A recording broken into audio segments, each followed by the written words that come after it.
Thank you, Madam Speaker. And we brought this on as a matter of public importance today because public trust in our institutions is essential for the public to be able to have a measure of faith in the integrity of ministers of the Crown is also essential and a foundational aspect of our democracy. And this tale of WorkSafe Tasmania's insertion into the political debate and targeting of Bob Brown Foundation is a tawdry tale indeed, Madam Deputy Speaker.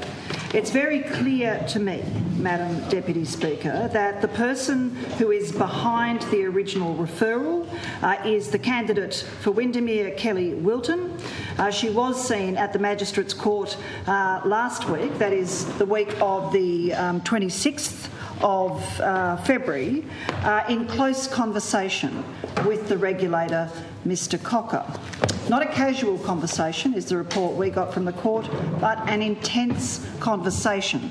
And also by Ms Wilton's own testimony, of course, her original complaint targeting peaceful protesters to WorkSafe Tasmania was made in April 2018, and it wasn't until the previous Premier, Will Hodgman, intervened in October of 2018 that WorkSafe Tasmania started to target the Bob Brown Foundation in earnest. So that makes it very clear, Madam Deputy Speaker, that this is a political exercise on the part of WorkSafe Tasmania. Mr Cocker has made his bed and now he must lie in it. He inserted himself into the political debate by issuing what turns out to be an unlawful prohibition notice against the Bob Brown Foundation, Madam Deputy Speaker.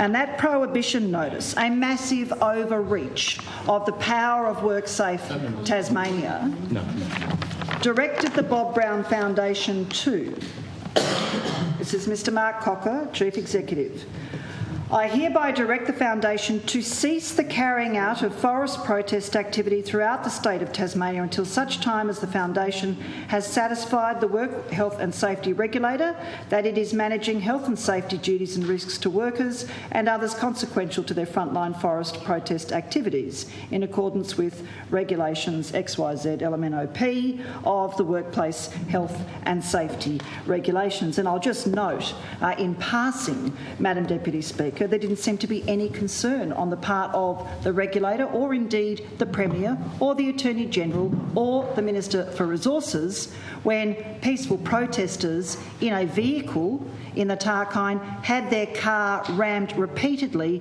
by pro-logging thugs. Yeah. Crickets. Yes. Utter silence, Madam Deputy Speaker, from the Premier and his ministers and WorkSafe Tasmania, who pretend that this is about being concerned about the health and well-being of people who are defending our forests, Madam Deputy Speaker. It is anything but that. It is yet another attempt on this government's part to crush dissent, to silence protest, to back in the mendicant faction of the native forest logging industry every single step of the way, every day, Madam Deputy Speaker. So, having failed and folded within 6 days of issuing that prohibition notice on the 20th of February, in which WorkSafe Tasmania decided not to defend itself in court, yesterday another notice was issued to the Bob Brown Foundation, threatening them with a $50,000 fine in relation to a coup in Kew River, Madam Deputy Speaker. Again, specifically targeting peaceful protesters, one organisation for clearly political purposes, Madam Deputy Speaker.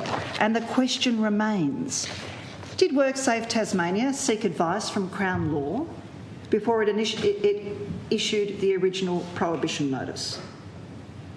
I'd bet my house on them not having done so, because if the regulator had confidence that the prohibition notice he had slapped on Bob Brown Foundation was lawfully valid, he'd have made sure WorkSafe Tasmania could defend itself in the Magistrates Court after Bob Brown Foundation appealed.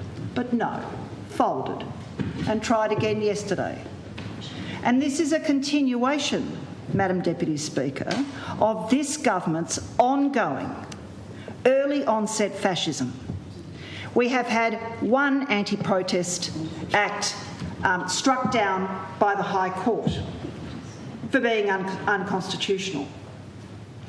Then amendments which seek to put a shine on a cowpat were brought through this place to the anti-protest legislation towards the end of last year, and they're now parked in the upper house, of course, until after the Legislative Council elections.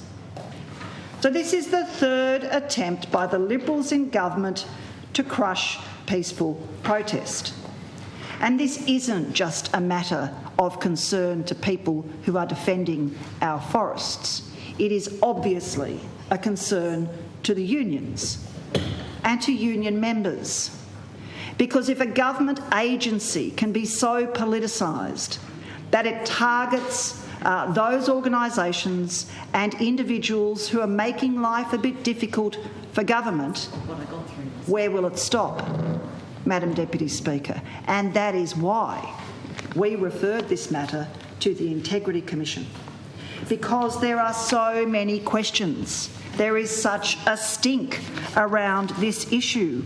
We have Mr Cocker going on radio on the morning of the 21st after the prohibition notice was issued, confirming this is the first time a protest group has been targeted by workplace health and safety laws, stating that he had, quote, no contact from government, no advice, none whatsoever. Of course, my journalist's brain goes, methinks he doth protest too much, Madam Deputy Speaker.